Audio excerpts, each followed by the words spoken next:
A little over 2,000 years ago, the foundations were laid for one of the greatest empires in the ancient world. This was the Roman civilization which spread out from the Italian peninsula to such far-flung areas as England, Asia Minor, and northern Africa. Each new area which was added to this empire was molded according to the Roman way of life. Roman laws, customs, dress, architectural styles, and the Latin language were imposed upon newly conquered territories. You can imagine, then, how great an influence Roman culture was to exert on the ancient world, an influence which was to last until our own day. For example, from the standpoint of linguistics, several modern European languages developed almost entirely from Latin. It is for this reason that Italian, French, Spanish, Portuguese, and Romanian are referred to as Romance languages. Even English, which is not a Romance language, takes about 60% of its vocabulary directly from Latin, or indirectly from the Romance languages. But of course, Roman influence on the modern world runs much deeper than its effect on language. It would be impossible to understand many of the institutions of our world today without a careful examination of the forces which constituted the grandeur that was Rome. Rome grew to head a great empire. Its power lasted nearly 1,000 years. Part of the explanation for Rome's imperial expansion lies in its geography. Located on the Italian peninsula in the central Mediterranean, Rome had access by land and sea to all of the countries bordering on the Mediterranean. One of Rome's most important early developments was the building of a vast fleet of trading ships and warships. Soon the Mediterranean was described as a Roman lake, because the Romans controlled all of the sea transportation on this central body of water. It was, therefore, to be quite natural for all of the lands bordering on the Mediterranean to gradually come under Rome's rule. Of course, as the old proverb states, Rome was not built in a day. Let us trace the growth of Rome from its beginnings. Rome began as a tiny village on the Tiber River. Legend tells that the city was founded by the twins Romulus and Remus, but modern historians tend to discount this story. In any case, this small village gradually grew in size and strength until it had developed a large army. Bit by bit, the city-state of Rome took over its neighboring states until it had conquered the entire Italian peninsula. Using Italy as a home base, Rome gradually spread out to form an empire which included most of the known world. Because her power was so dependent upon her expansion, Rome relied on her soldiers for much of her strength.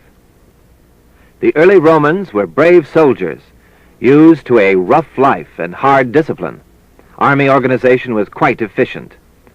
The Romans developed a number of effective battle techniques and war machines which made their armies difficult to resist.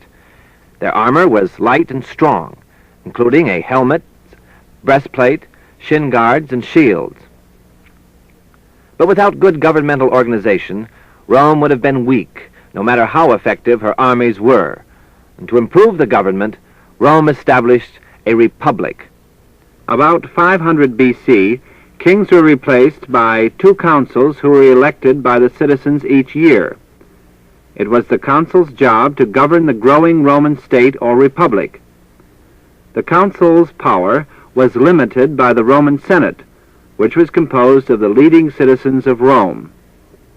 The Roman Republic lasted until the 1st century B.C., when Augustus Caesar came to power as the first emperor of the huge empire Rome had secured by that time. As Rome grew, it conquered Greece. Romans were greatly influenced by Greek culture. As you can see, the architectural styles of Roman buildings had much in common with Greek architecture. Also, Roman sculptors made exact copies of Greek statues to ornament the homes of wealthy Roman citizens. Greek tutors were brought to Rome to instruct Roman boys. The Romans read and appreciated the great works of Greek literature. Because of her advanced civilization, Rome considered herself the natural successor to Greece as the dominant state in the Mediterranean. However, Romans also took ideas from Egypt and other earlier civilizations, adding to them. Thus, ancient Egyptian art and religion found a place in the Roman culture. Rome also provided for other foreigners and foreign cultures. In fact, at the height of the Roman Empire, Rome contained as many foreign inhabitants as native Romans. Egyptians, Nubians, Syrians, Jews, Gauls, and Greeks all lived together peacefully in the capital of the Roman Empire. Now let's look at some Roman achievements. Our calendar and alphabet come directly from the Romans. The Romans adapted the concepts of earlier people. The first standard calendar adopted by the Romans was devised during the rule of Julius Caesar, and for this reason it was referred to as the Julian calendar. The names of our months are taken from the Julian calendar. For example, the month of July was named after Julius Caesar, and the month of August was named after his nephew, Augustus Caesar. Also, the Romans developed a system of numerals expressed by letters, which is still occasionally used today in place of the more common Arabic system. To the left and right of this frame, you see the Roman numerals from 1 to 28. The Romans were great builders of bridges, tunnels, and roads. Roman engineers were the most advanced in the ancient world. No job seemed too difficult for them. They built their structures to last, and many of them are still used today, 2,000 years after they were built. To bring water into Rome, they built aqueducts, which are still standing. Water flowed from mountain rivers and lakes through a pipe built in the top level of the aqueduct. When the aqueduct crossed a river, the lower level could be used as a bridge. Here you see the Pont du Gard, built by the Romans in southern France. Although it is no longer used to carry water, the Pont du Gard is still standing, rising 300 feet above the Gard River below. Because of the aqueducts, homes of wealthy Romans had running water. The Romans washed their streets. They considered personal cleanliness very important, and many public baths were constructed in Rome and in the provinces. 2 of these are still standing: the baths of Caracalla in Rome and the ruins at the city of Bath in England. The Romans had libraries where books could be borrowed and taken home. Of course, their books were different from our own. They were copied by hand on long scrolls, rolled around a wooden core. Latin literature was extremely rich and included authors such as Virgil, Cicero, Horace, and Plautus. Works by these men are still read and studied today, and Latin is taught as a major literary language all over the world. Roman roads made communications possible throughout the empire. Some of these roads are still in use today. Here you see the Appian Way, which was a broad road leading into Rome's capital. Because of the vast size of the empire, roads such as this were indispensable to maintaining quick communication between different Roman provinces. It was frequently necessary to send large regiments of soldiers to rebellious provinces with little notice, and the roads provided a rapid means of transportation for Roman foot soldiers. Rome's greatest contribution was her laws. Justinian's code is famous and still used. And before Roman legal experts formulated a legal code, laws were unorganized, confusing, and often contradictory. But the Romans were extremely systematic in their thinking and logically organized a coherent body of laws under one code. Roman laws influenced our ideas of property rights, contracts, and other civil laws. In fact, a great deal of our modern legal terminology is still expressed in the Latin language. Every present-day law student must acquaint himself with the Roman system of laws. Romans copied much Greek architecture, but one advance was their use of the arch and dome. Pre-Roman architecture could produce open passageways only by means of a building technique known as the post and lintel system, whereby two columns supported a single slab of stone, connecting them. Because of the weight involved and the problem of dealing with large single slabs of stone, it was not possible to build very large passageways using the post and lintel system. The arch, however, is composed of several small blocks of stone and can be built as large as the situation demands without collapsing.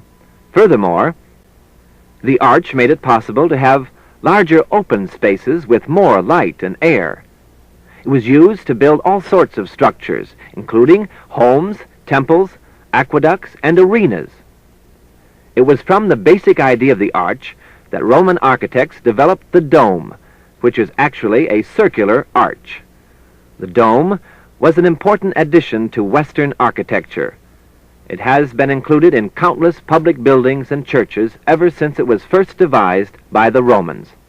For example, a famous Roman building is the Pantheon, a temple dedicated to the Roman gods. Note that while the frontal columns are constructed along Greek lines, supporting a triangular Greek pediment, the main body of the building consists of a dome. Inside the Pantheon were set up statues of each of the major Roman deities. The temple was dedicated to all of them, and the name Pantheon means all the gods.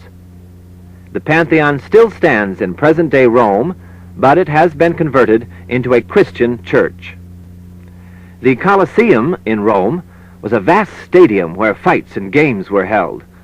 Note that it consists of tiers of arches stacked on top of each other. Inside the Colosseum were constructed concentric rows of stone seats, much the same as in our modern football stadiums. Romans came to the Colosseum almost daily to watch hand-to-hand combats between trained fighters called gladiators. The Colosseum had entrances and exits into a sand-covered arena so that human combatants, wild animals, and special machines could be moved in and out during the course of the spectacle.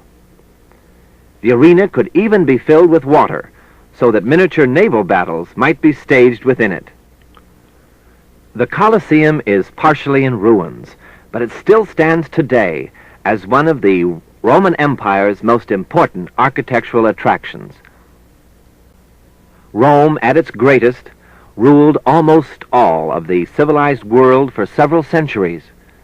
The dark areas on the map indicate the extent of the Roman Empire.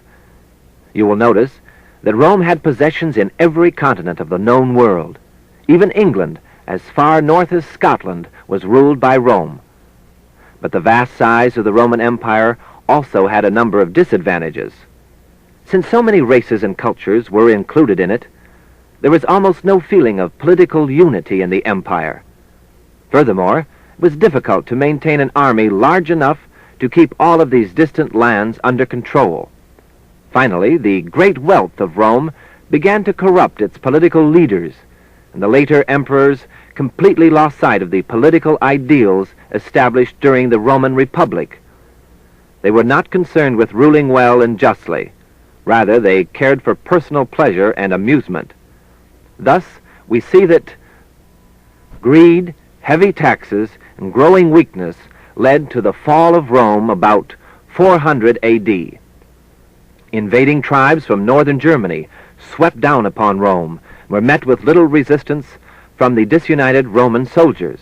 They pillaged and burned Rome, as well as other important cities in the empire.